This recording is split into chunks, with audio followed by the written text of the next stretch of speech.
Well, as y'all can see, I'm still alive, thankfully. I first want to say thank you to everybody for all of the prayers and the well wishes. We both really, really appreciate it. My wife is much, much better. She's not well by any stretch. Still weak. I'm still very, very weak. It's just amazing how much energy it takes just to do something as simple as take a shower. I'm still on oxygen, of course. I will be for at least the next week. But my O2 levels are good. Can't shake this silly cough.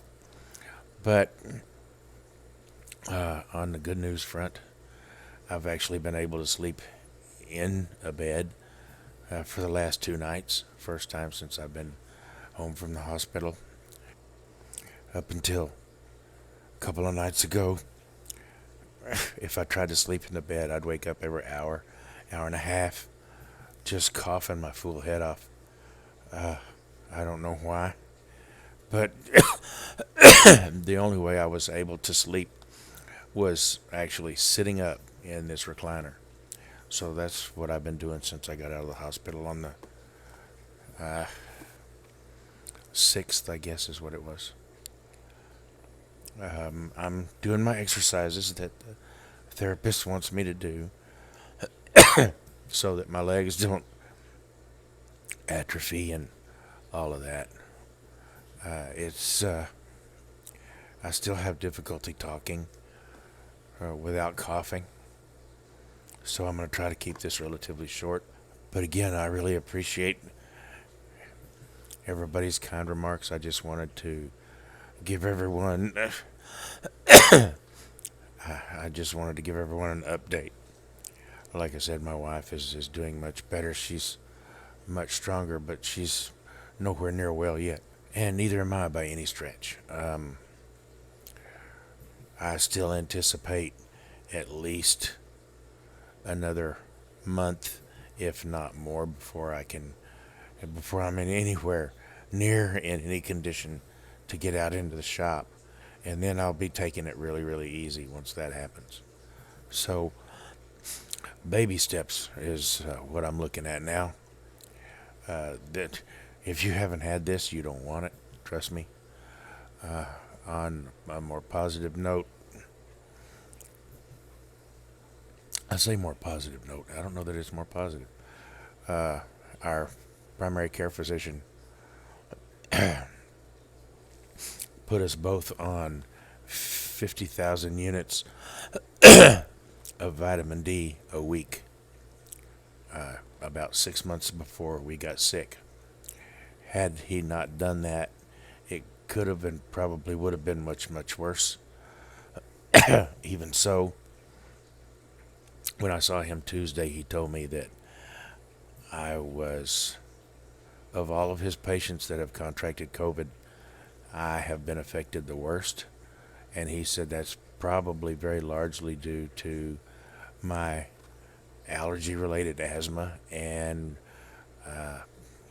since the middle of December, the ash juniper that I'm horribly allergic to the pollen has been in bloom and is just the levels have been like 9.5 and 11 ever since the middle of December.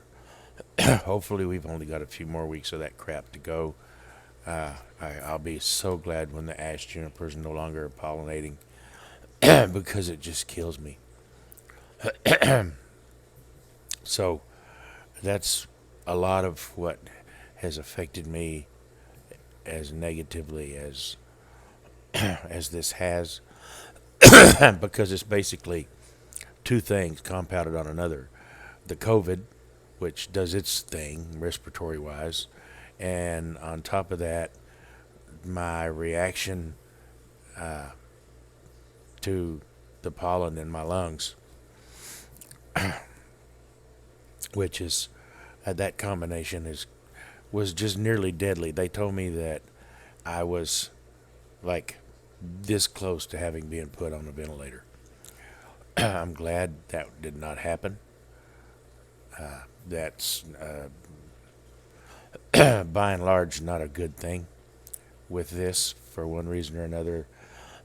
Although they've learned a lot and better ways to deal with it now. If you do have to be ventilated, the problem early on was it was forcing the virus further into the lungs and causing, well, it was just almost a death sentence. So, thankfully, I did not have to be put on a ventilator. A friend of mine is on one. He's in ICU with COVID right now, so we're praying for him. And this this has just been nasty. I pray if you haven't had it that none of you get it. But I've also said from the beginning, it's not a matter of if you're going to be exposed to COVID, it's when. And uh, unless the vaccines do what they're supposed to do, jury's still out on that. My wife and I have decided at this point we're not going to be vaccinated. We'll just have to wait and see. Our daughter is a special ed coordinator, and she is being vaccinated, and I understand why. And so we pray the best for her as well. Anyway, I've rambled about as much as I think I want to. Again, thank you all so very, very much. You really have no idea how much we both appreciate your thoughts and your prayers, and they've been both uplifting, and we both feel they've been healing as well. So, again, thank you so, so much.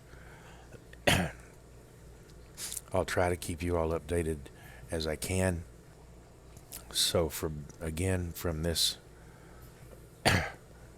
temporarily oxygen bound old fart, thank you so, so much. We appreciate your patience in all of this. And I promise as soon as I'm strong enough, I'll be back out in the shop. But I'm just not going to rush it. It's not worth it. We're going to take it easy and do what it is that we need to do to try to get well. Thank you so much again. I appreciate it. Please remember, live, laugh, and love. And y'all come back.